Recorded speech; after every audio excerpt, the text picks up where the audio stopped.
Hello, everyone. Welcome to the Throw Zone. Today, we have our first episode that's going to be recorded in not only Lincoln, Nebraska, but also on the opposite side of the world over in Europe. Today, we have our first, worldwide guest. We have Marcus Thomsen. He's a five-time European Championship finalist, World Championship finalist, as well as he got ninth place at the 2024 Olympics. So, welcome, Marcus. Thank you. Thank you so much for having me on your podcast, man. Yeah, no problem. Thank you for being our first podcast that's being recorded with being across the world for me. So that's pretty fun that we get to have a conversation and we didn't have to, float the bill to have you come out to Lincoln, Nebraska. So we're saving it so that way. But we'll like to take a quick moment here to thank our sponsors. I'd like to thank Lincoln Microphone. They provide our microphones here in our Lincoln headquarters. If you're in need of any microphone repair or custom microphone work, go click the link and give them a look. And if you pay with Bitcoin, you will also receive 50% off. So make sure to utilize that. And then I'd also like to thank Schubert Cattle and Farms, LLC. If you're in need of, a whole cow, half a cow, or just looking to work on getting your protein up, give us a DM. We'll get you connected and we'll go from there. But anyways, to get this thing started, Marcus, how long have you been throwing for? Oh, wow. I started throwing back in 2012, actually. So the thing is, I grew up in Norway for about, 12, 13 years. And then my family decided to move to Denmark. But before we moved to Denmark, I had like a couple of months of trying out shot put, discus, hammer, javelin, you name it. I did it. And then I had a swimming pool accident, so I kind of busted my knee open, had a surgery on that, and then, yeah, I kind of put the throwing and track and field on the shelf a little bit. And then when we moved to Denmark, I was like, I'm kind of bored, just going to school, going home, play video games. So we reached out to the local athletics club, and back in 2012, like March, February, sometime around there. And yeah, I just started doing all the throwing events again. I've been throwing ever since. But, I actually didn't know. I had a much bigger talent for discus back in the day when I was younger. But after my first competition when I threw the shot put, I threw like 8 meters or something with a 4 kilo. And then the next year, I threw 18, almost 19 meters with it. So I was like, okay, maybe I should do shot put instead of discus. So then I stopped doing the javelin, I stopped doing the hammer, and just kind of went between the shot put and the discus. And then once I turned 18, 19, I was like, okay, I'm just gonna do shot put from now on. I'm way too small to do discus. I'm not high enough, tall enough for that. So I chose shot put, and it's been going very good since.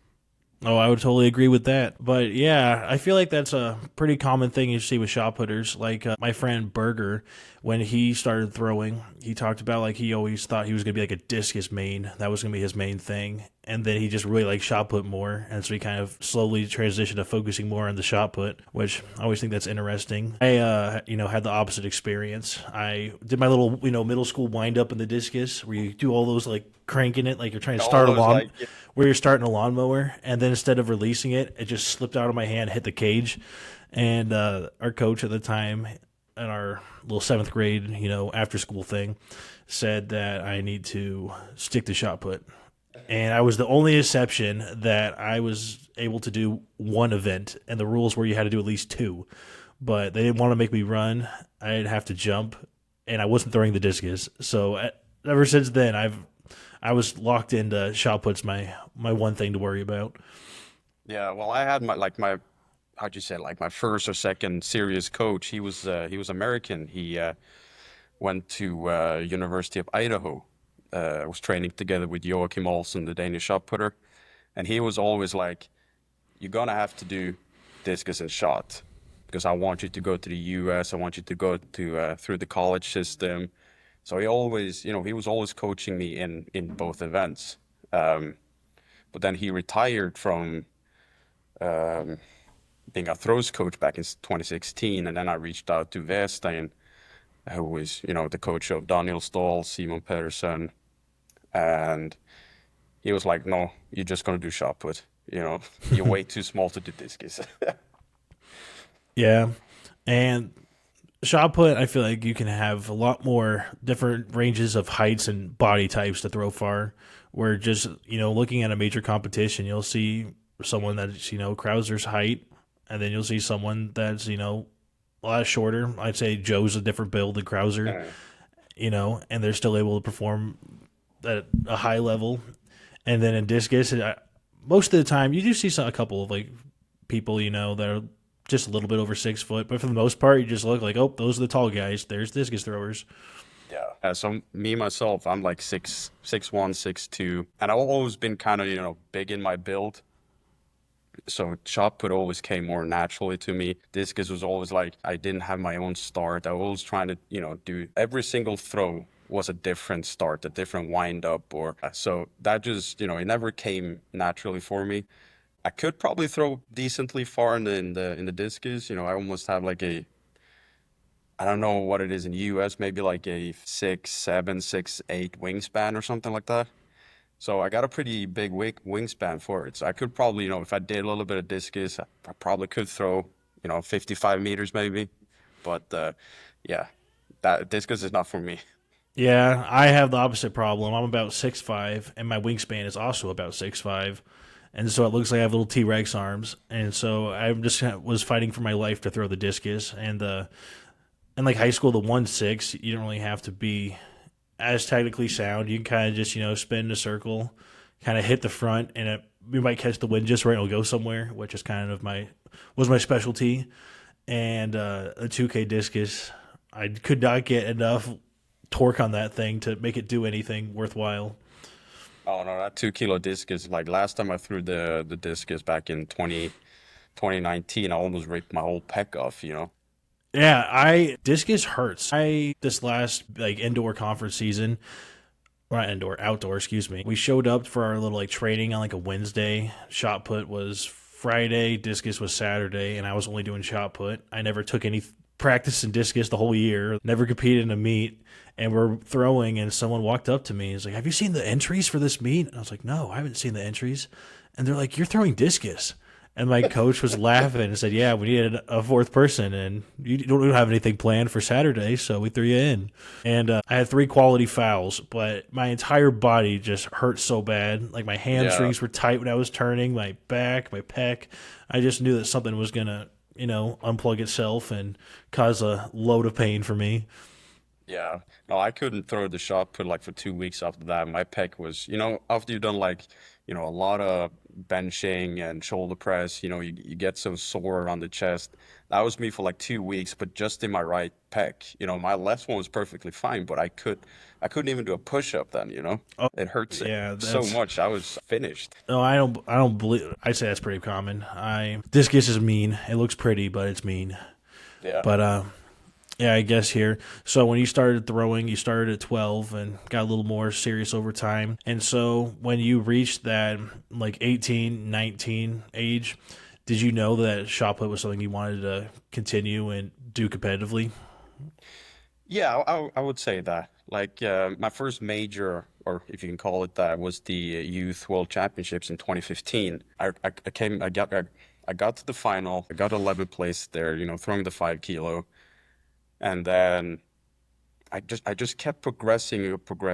Slowly but surely, and then all of a sudden it just said boom. And I think with the 5 kilo, I went from my first speed with that was like 17 and a half or something like that, and a year later I threw almost 21 meters with it.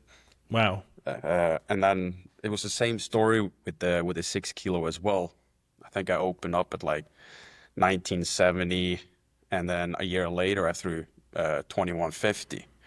So the lighter shots came very easy for me, even though I was far from the strongest person on the field back then. Like I was very weak, and I'm pretty weak now compared to some of the shot putters at the moment, like Kovacs and Chuck and a lot of I other. would say both of those guys you just mentioned are kind of in a tier of their own in terms of strength. Exactly. Oh, you got strong shot putters, and then you got freak shot putters. But then, so I've just been consistently progressing and progressing, throwing further and further up until Yeah, 2020, 2021. Then I had a series of, injuries and small injuries, got bigger injuries, and then I was pretty at the same level then for like 3 years until I threw a PB last year again.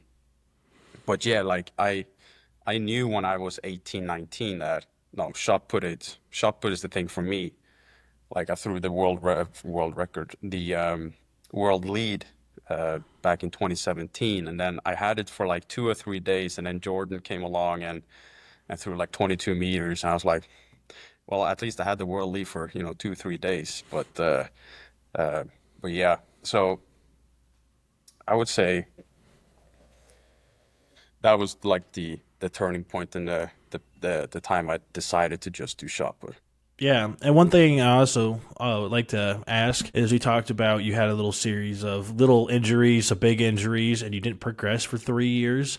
How are you able to stay motivated through that? I feel like a lot of people will go to college in the U.S. and they'll throw like a huge PB their sophomore year, and then they'll just have little things happen, and then it gets to that point that if I feel like a lot of people get so not deterred to keep going, but that trying to stay away from that mindset of like I'm not a good thrower anymore, or like Uh, I can't do that anymore, or why do I bother trying? It's not happening anytime soon. well, my first big injury was 19. I got a herniated disc and had to have emergency surgery for it because I lost all my feeling in the left, like half calf and down, lost all feeling, all strength. So that was my first big one. And I was, I was so determined to get back because I had an under 23 European Championships like 3 months away at that point. And I think I maybe came back to training a little bit too quick. I think I had my first throwing session about like 3 weeks after my surgery, even though it was a 3 kilo or 4 kilo shot.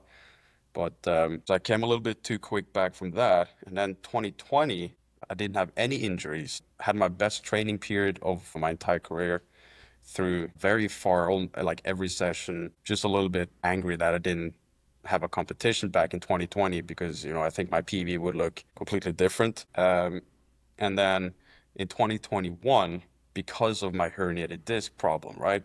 When I threw my indoor PB of 21.09, I threw so hard that I got a bulging disc for some reason.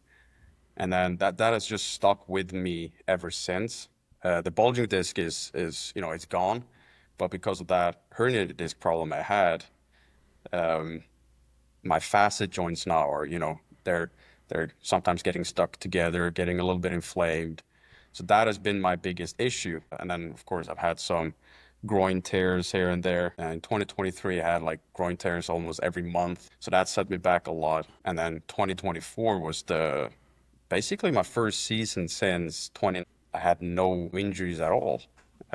Knock on wood, But I never lacked the motivation to get better, to come back into the circle, to get stronger, to throw further. I never had that problem. I just wanted to come back because I want to do what I love doing. I want to throw the shot, I want to lift weights, and I want to become one of the best in the world. That's my, that mindset never left my mind. Just trying to do all the small things to get back from injuries and trying to stay injury free and pain free. So yeah, I never really had that problem, I would say. Yeah, well, that's good to hear. It's nice to see that a lot of people are able to, kind of power through all the little injuries and kind of, maintain that confidence and, you know, drive to reach your goals. And so, another quick question here is how do you visualize your goals? Are you someone that writes them out, or how do you maintain, like, knowing you're on the right path of your main goals? So I do when I start my fall training and before every season, I do write down my goals for both, training throws, lifting, PBs, how I want my season to look like. And then I just keep track of that. Like after every session, like throwing session, even if it's a hard throwing session or a technical session, I always, most of the time, not always, most of the time, I measure my longest throws for, stance, half turns. full non-reverses, static starts, and then full throws. I always measure that to keep track of where I am, and also to see how my body responds to that certain program that I'm doing, right? Uh, and then I kind of, I write a lot of goals for not just how far I want to throw, but also how far I want my worst competition to be, what average I want to have, because average is, I would say, is more important than having, one big throw a year, right? Because if your average goes up, you're more likely to actually perform when it matters. So I'm a very big fan of writing average goals. Yeah, I feel like that's something not many people think about. Most people, they're like, I want to throw this far. Okay, there's my goal, and they kind of lose track of the if you're throwing 3 meters underneath that, 5 out of the 8 comps a year, and you have a couple decent comps and one big comp. Hopefully, that's like your championships of whatever sort that you're doing. But I like the idea Yeah. of focusing on like your averages, Yeah, and especially yeah. that's something I learned from, or Veston put in me. That was, like, we focus a lot on the average, especially the top 10 average, because then he was always like, uh, if your top 10 average is like, let's say, my top 10 average, let's say it's 2060, right? He knows that if I'm in good shape and I go to a championship, I will most likely, like 95 to 99%, throw my 10 meet average. And time after time after time, he was right about that. I always threw my average um, at championships, or when it mattered.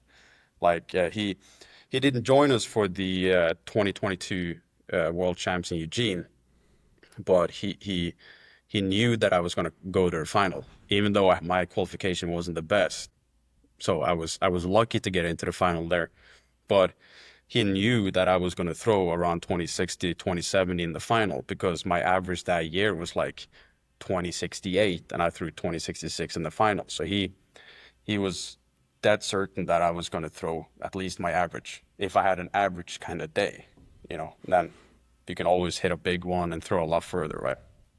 Yeah, exactly. And so I really like that you think about the averages, especially like a lot of kids or, throwers in general have that mindset of I'm PRing today. Like I had a good week of practice and then they get to the competition and like one little thing isn't working. Like they sleep the best or, they weren't like just like, you're not feeling like 1000%. Sometimes I feel like it's a little like a deterrent of throwing your best. And then Mhm. they are like, I failed. I did not PR today, and they don't really see that I'm throwing a distance that is moving my average up and that my training is helping and I am improving. Yeah, like one season, or one like fall season that me and Weston had, was I was throwing. For some reason, I went down like 3, almost 4 meters from my PB when I started back throwing, and that's very unusual for me. But he was like, "Hey, don't worry about it. It will come. Just try and get your worst throw average up. And once that goes up, it's just a matter of time before you start moving your big throw averages up." So he was a very big fan on looking at the average throws, right? And just in tracking all your throws, not even just like the best throw of the comp. No, he would do averages of first round throws, second round throws, third round Yeah. throws, like all the way like through the competition. And then he'd put up like percentages of how many, like in that first round or second round or whatever, how many throws I fouled, close I was to my PB. Like he was very big on that logistics, and I think that's also why he was so successful as a coach, because he went down into that, the small details that not a lot of people do. Yeah, no, that's really interesting. I'm a huge numbers guy, and stuff like that is very exciting to me. Now that I've been doing some coaching, I'm coaching some middle schoolers right now, so maybe I need to throw that into our little recorded notes for our upcoming meet this week. Yeah. Yeah, no, it's been fun coaching like people that are just started throwing. I had a lot of experience coaching like high schoolers or even a couple of like kids I know that went to smaller colleges that would semi stuff in the summer. And now having to start from scratch where you're trying to teach these kids what a stand throw is and even more precise, how to hold a shot put. And I feel like that's really had to blow my mind up a couple times of really diving in of where do you start? What do you think about? And that's kind of had me reevaluate how I thought about my throw. Yeah.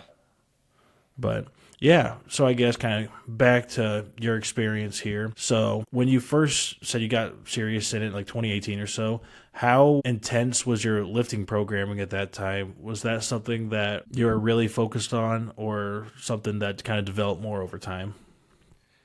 So before I started with vesting, we were usually throwing 3 times a week and lifting twice a week or 3 times a week at most.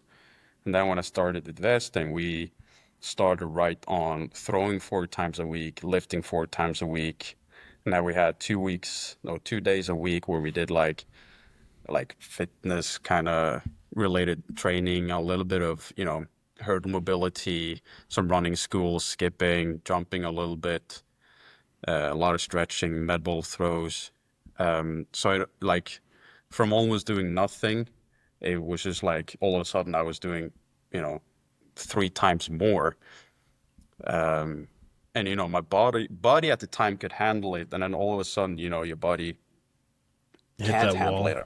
Yeah, it hit that wall, and we try to manage that a lot, so we changed up the programs a lot due to injuries or pain, but we still kept plowing through it. We kept doing 4 sessions of lifting and 4 sessions of throwing. So, when I was younger, we did a lot of volume, like a lot of volume in the lifting, a lot of volume in the throws. And also compared to what I'm doing right now, I'm not doing close to that amount of throws or lifting like I did, let's say, 5 years ago. Because one, my body can handle it, and two, I actually respond a lot better to a little bit less training compared to more training. So, Yeah, but that's that's something that's, yeah. yeah. Sorry, No, go go ahead. ahead, go ahead. Oh, I was just going to say this would have been right before I went to college at Nebraska. So I was already pretty involved before I even went to school there. They had track camps that you could do as a high schooler. And so I drove, it's about an hour away from where I grew up. So I drove there 3 days a week. So a lot of the kids that helped run the camps I knew pretty well. And I knew the coach pretty well at the time. And they worked really closely with Nebraska has a department called like the Athletic Performance Lab. And it's a bunch of like sports, like the ESPN sports science stuff. That's literally what they do. Like it's insane. Like there's a famous football player in the U.S. His name's like RG3. He came in and they did like a whole thing with him about how his body responds to his jumps and why he had some like knee problems and all sorts of stuff. And they actually did a test, and I believe, and in the comments, people can correct me if I'm wrong here, but it was between Berger and Nick Percy. And this would have been when Berger was a freshman, sophomore, and Percy, I believe, either was a senior or he was I think he was maybe even just like a grad, like 5th year, finishing up his education. And they did a test that found that, at least for males, when you're younger in that like 18 to 20 age range, your body will produce a better response. I think like your body produces like more testosterone and the higher rep levels, like between like it was like 6 to 10 reps for the younger guys compared to Nick, who I think he was probably like around like 24 at the time. They found that shorter rep ranges, so like I think it was like sets of 3 were what produced like that equivalent amount for him. So that's something that I always thought was really interesting because I know you hear a lot of times younger athletes or even just like intro to like the college age, you'll have them do a lot more volume. And so that's a study they did that showed a lot of that volume is just it works really well at that age group. And that's something even I've kind of felt. Or a couple of years ago, 6 sets of 10 on a squat felt very automatic for me. Once you get like a groove, you can kind of just crank them Oh, out. you could just keep going. Yeah, and last summer, so like summer of 23, I guess that'll be 2 summers ago, we were doing our like preseason lifting for my last year at Nebraska. I did a set of 10, and it did not feel like a set of 10. I felt like I did 10 singles in a row, and I had to fight for my life for all 10 of those reps. So, Yeah, no, I feel you. Like I've gone through the same experience. Like when I was, younger, I had to do like 5x5s or 5x6s. I had to do a lot of reps at a, high weight to get any kind of response. Like I even did like 90% of my max in the squat for like 5 reps, 3 sets of 5 the day before a competition, just to be fired up and have a lot of tension in my body to be able to throw and produce a big throw. But now my body just hurts when I do, that high volume over a longer period of time. Now, like my body responds a lot better to doing, 4 reps, 3 reps. If I go below 3 reps, then I get no response at all. But it's a fine balance to figure out what works. Yeah, and everyone's different for that too. Yeah. Like for me, I had to do that, that amount of volume. And then you have like Simon Pedersen, who even like he had to do a lot more volume than me, to be able to feel good and get that same response. So it's crazy how different it is from person to person. It's interesting. Yeah, like I knew some people that they're like not like the day before, but like 2 days before or so, like their pre-meet lift, if they would hit like a heavy single on like a behind the neck jerk, they were feeling good. And for me, whenever I threw my PR, I literally tied my PR one time, so PRs or whatever you would consider that. I had and the that like pre-meet session, I had like behind the neck jerks were like my go-to, and I was able to hit 455 for a triple, and I felt amazing for the competition. And then I had a meet like just like building up. I can't remember which one it was that I felt good. I'm like, okay, we can do a single today, and so I went for like a 500-pound behind the neck jerk, Jesus. and then it's like that stimulus wasn't quite there. Like I had Yeah. like in terms of, like the load and all that, but then the next time I tried just doing 455 for a triple again, and I might just be it moves a lot faster. So it's not as do or die. Mm. That it just worked a lot better for me, and so that was kind of my go-to of when we started peaking. All right, throw the behind the neck jerks in, put them at 3, Yeah. see what happens.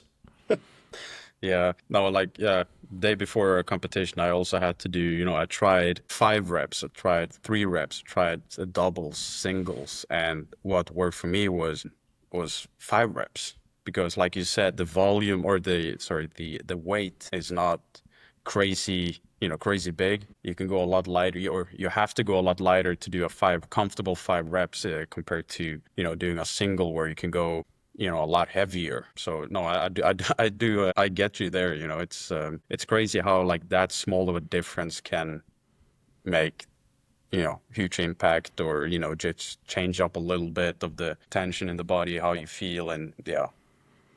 Yeah, and I guess just kind of thinking about training and the whole like feeling good for a competition. Have you ever tried lifting the day of a meet, like before you compete?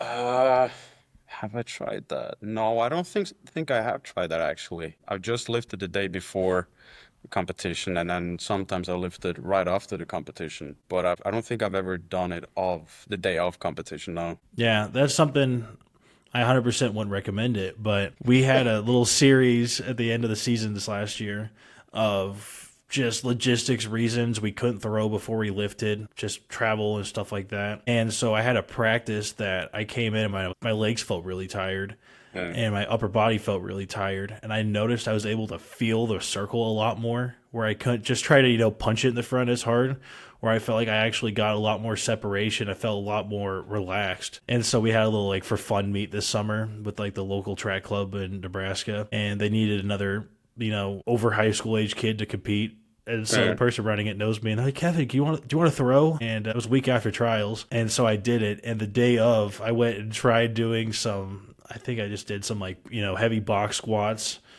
like not like heavy like 1 rep max or anything, but just Yeah. like trying to get a good stimulus. And then I believe I did some like pad bench or something like that, trying to get a good reaction. And I came into the comp feeling real good, but I forgot how like the youth meets are of the okay, we have the 8 to 9 kids going, and the 10 to 11 kids, and I thought I was throwing it like 10:30, and it was that 9-year-olds were throwing at 10:30. And Yeah. so I had to sit around all day until probably 2:30 before I got to do anything. So my little experiment went absolutely terrible at that point because I was tired and, you know, I didn't exactly mentally prepare myself to sit for that long. I didn't, have my stash of Rice Krispie treats to fuel me up during that time. I didn't have my sandwiches packed. Yeah. Yeah. No, I remember when I went to San Diego in 20, what was it, 2022, I think. We had a training camp there and we did the Triton Invitational. And for some reason, I forgot that, you guys in the US, you do flights, right? So it said, shot put starts at, what was it, like 2 o'clock. Yeah. And there was like 9 flights and I was in the open, so I was the last flight, but it didn't say, an estimated time when. Yeah. It's like, here's the first one. Good luck. Yeah, so you just have to keep an eye on, okay, first flight is done, and then keep like, keep looking out for that. But that kind of screwed me a little bit over because I was feeling so good. We got there like 12 o'clock or something like that. We got there like 2 hours before because we didn't realize it was going to be like that many flights and it was going to take that long of a time. So I was just laying on the ground there for like, what was it, almost five hours or something like that before we started throwing. And then, yeah, that was not fun. Yeah, that's something that I feel like is almost an art of knowing how to perfect the timing for competitions. I was very fortunate, and that stuff really stresses me out to where if we're going to a meet, there's like 4 flights or whatever, just trying to figure out when I need to be there. I was really fortunate that my coach did a good job of he did all the logistics for me. It was like, hey, get on the bus at 1:30, okay? And it was like, okay, we'll do it.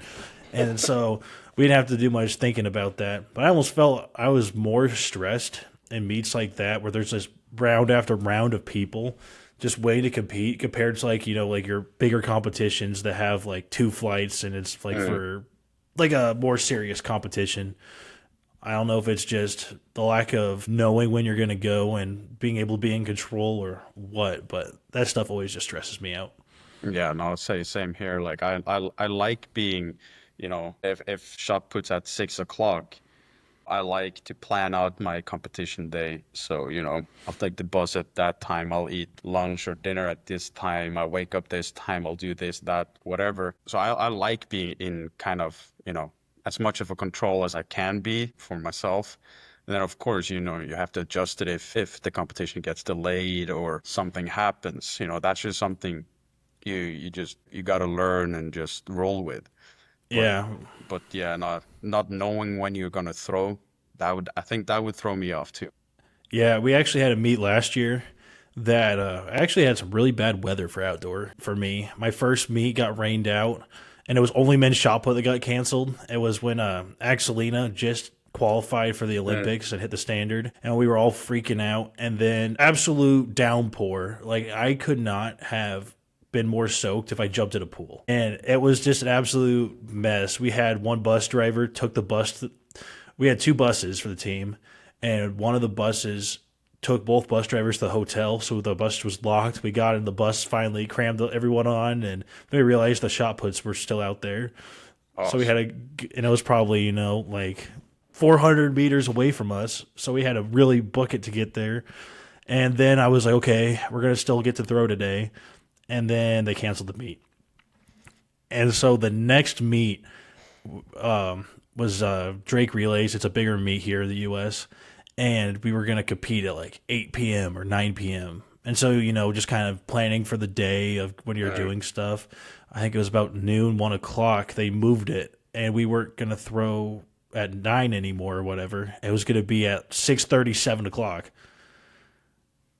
Yeah, that's a Yeah. big change.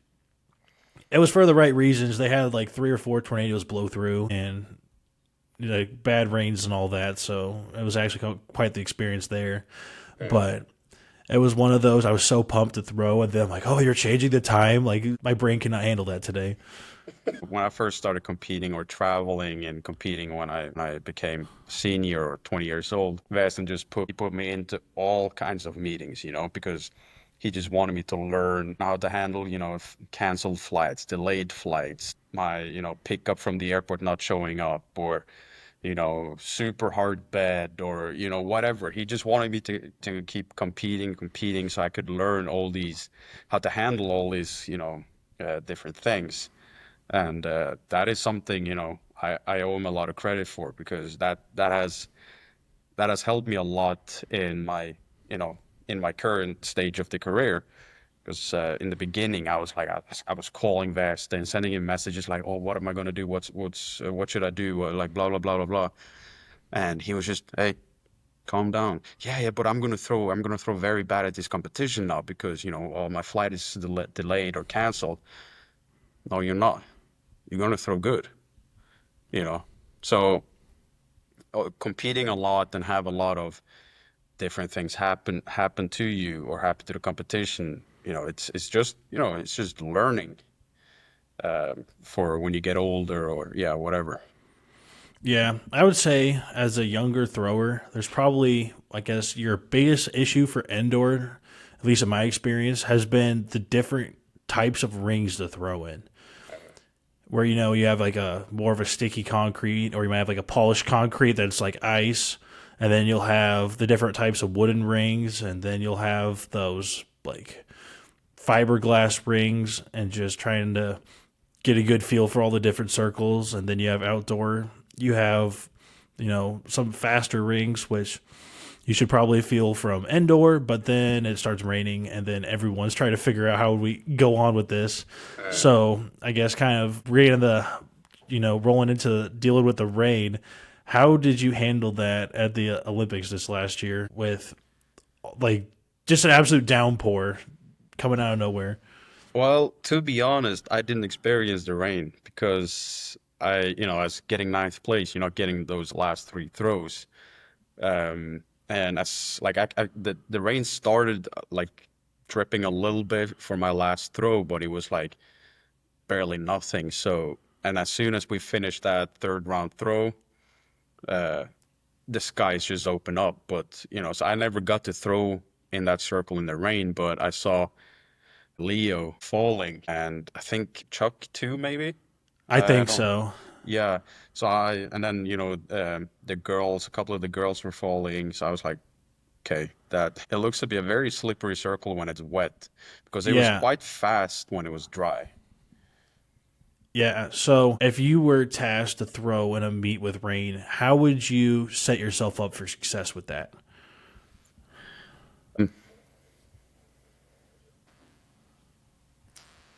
First, I always check the forecast before I even leave my house to go, to travel to that competition. I always, even if it shows, it's going to be sunny or cloudy or rainy, I always bring gear for all kinds of weather. I always bring rain jackets, two sets of towel, a bunch of magnesium, and then I bring about 4, 5 different throwing shoes with different kind of soles. And of course, I've thrown in them before. I tested it out, poured water on the concrete or the circle to test out the different soles. And yeah, like I actually like throwing in the rain. So for me, the rain, I'm not that affected by the rain. I come from, Norway, and I live in Sweden right now, where it kind of, it rains a lot.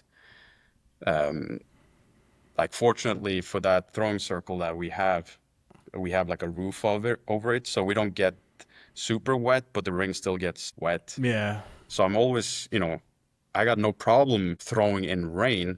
Of course, that comes down to what type of circle it is. If it's like you said, like a polished circle or a painted circle, those are just, death traps to throw in, even if you just get a small droplet of water. But yeah, I know I just bring a lot of gear to be ready for any kind of weather. And then I just put my mind to, okay, it's gonna rain. Let's go out and get a new rain PB. And every time I've said that to myself, I've got a new rain PB. So it's, if you start thinking negatively about, oh shit, it's raining, it's cold, whatever, you're not gonna throw far, you're not gonna do good, you know? And then sometimes as well, like I have no expectations for how far I want to throw, or any goals. I don't have any goals when it comes to some of those rain meets. I just go out and throw, and most of the times they go surprisingly far. Yeah, it's a big mind game. If you can Yeah. convince yourself that you're still in it, you're still playing, you know, you're Oh, gonna probably have a exactly. lot better time than it's raining. I No, can't do this. exactly. Yeah, like Yeah, sometimes like I've woken up like back home and I'm like, oh shit, looking out the window, it's raining. It's gonna be a bad session. What happens? I have a bad session. But when I wake up and it's like, okay, it's raining, doesn't matter. I go out and I throw PBs. I have a great session. Surprise myself, and that's also something Vesten taught me, sorry, was if you have, let's say you have a bad session, right? Nothing is going the way you want it to go. You find something that you can PB in. It doesn't have to be throwing related. It could be, going to the long jump pit and jump backwards on one leg. Oh shit, I got a PB. yeah. So I've done that a couple of times, like when my sessions are, terrible, like I don't even know what's going on. I tape up my left wrist and I do left-handed throws because then I That's get my, really interesting. yeah, no, it gets my mind off that horrible session that I had. And it's like, huh, I kind of forgot about how bad it went because I try to do something else to, you know, become more positive or have, get a small win out of the day. Exactly, where you can go home and think, okay, I did this today. That's pretty Uh, awesome. Like I'm on the yeah. right track. I'm not like today was not wasted. Yeah. And that's also something Veston I learned, like taught me is when you're at training, you're focusing on training, right? No matter if it's a good session or a bad session, once you leave training, you're closing that door. You're not going to think about the training anymore. And then when you come to lifting in the afternoon or whenever you lift, you open the door for lifting. And then you close that door when you go back home. And that has helped me a lot. And also that with the just try and get a small win if you have a bad session. Has helped me a lot too. Help me a lot last year. Had a lot of bad sessions last winter, and that definitely helped me a lot. Yeah. So I like that the idea of finding something, especially taping up your left hand and working with that. That's something that I should have probably tried that instead of throwing the discus. Some days the shot put wasn't going good because you can only imagine what happened to discus after that. But Yeah. yeah. So I guess kind of piggybacking off something you said earlier, you're talking about your meet day routine of knowing when to wake up and just things to go on throughout the day. Do you have a certain, I guess, routine that you need to do before competition, whether that is like you need to eat a certain meal or you need to do some kind of stretching like yoga, or what does that look like?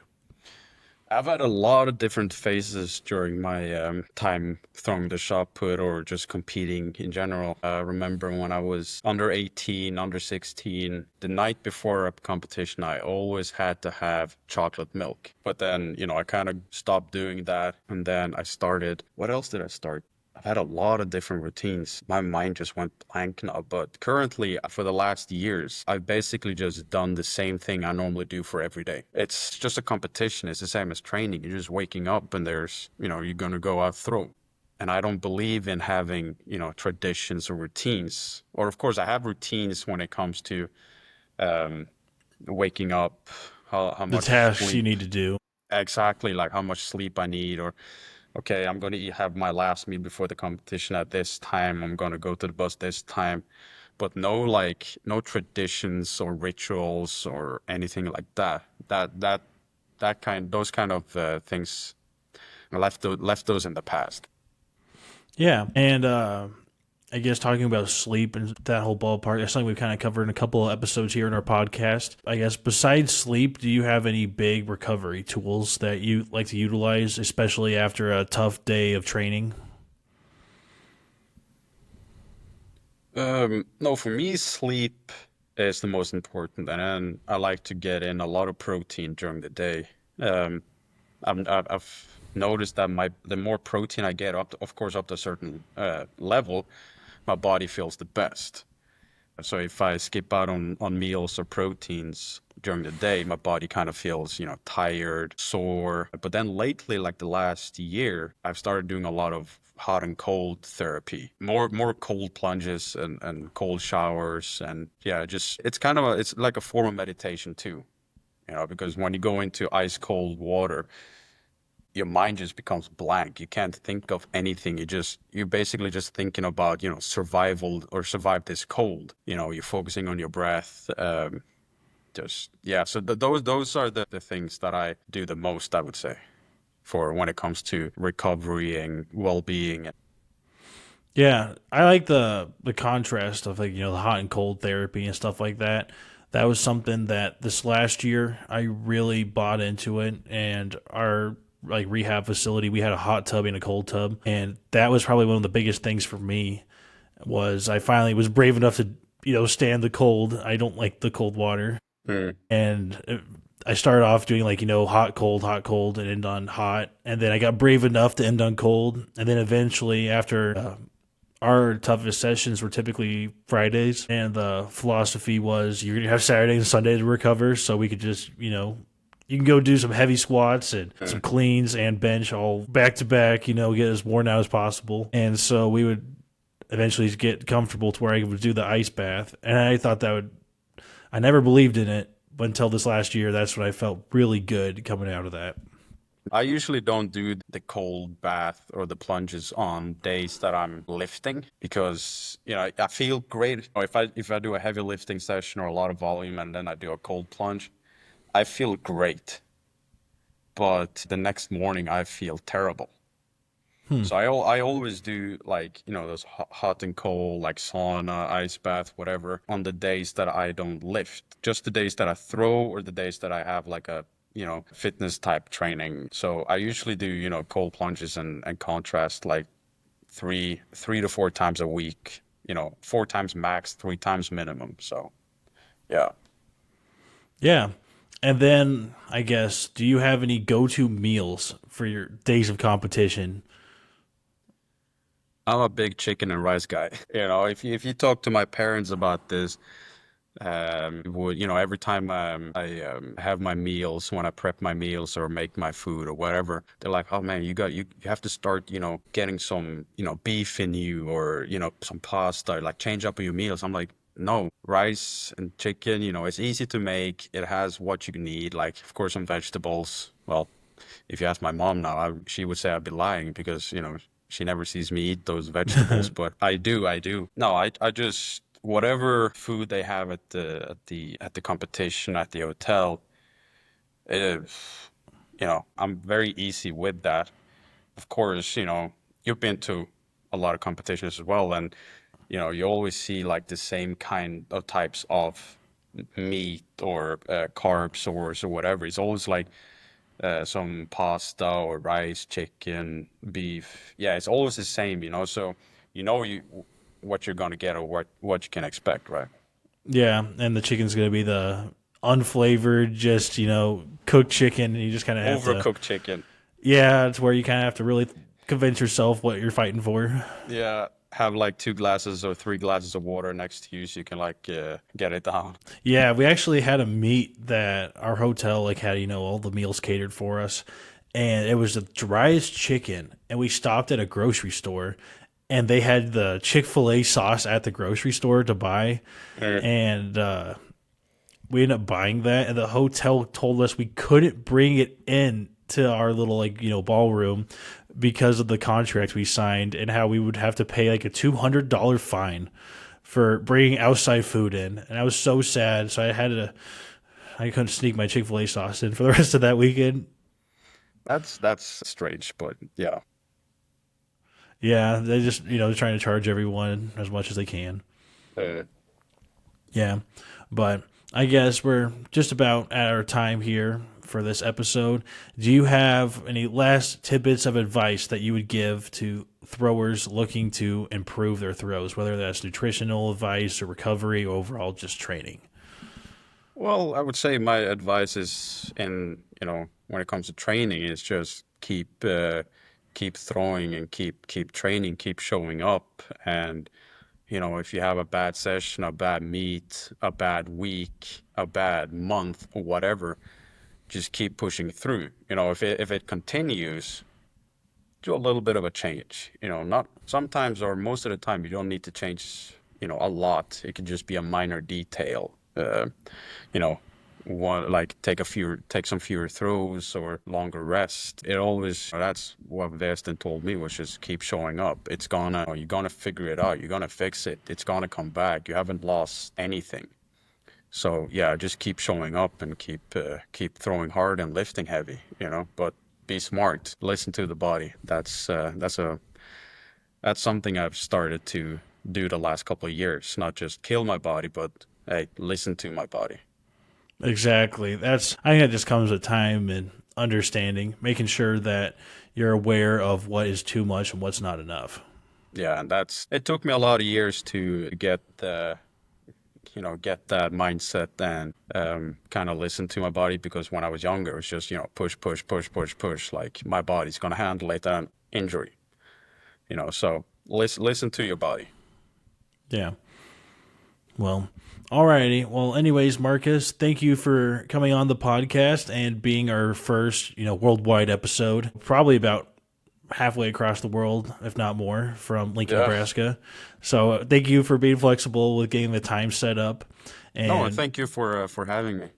yeah, no problem. I'm happy to have you on. And so I'd like to also encourage those who are following along. Give Marcus a follow on his social medias. Follow along his journey if you want to see some big throws in the next little bit.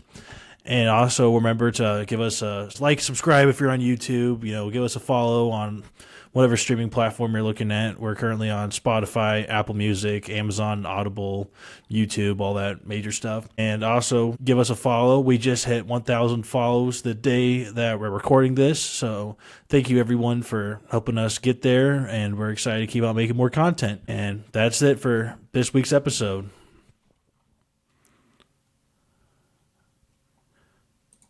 There.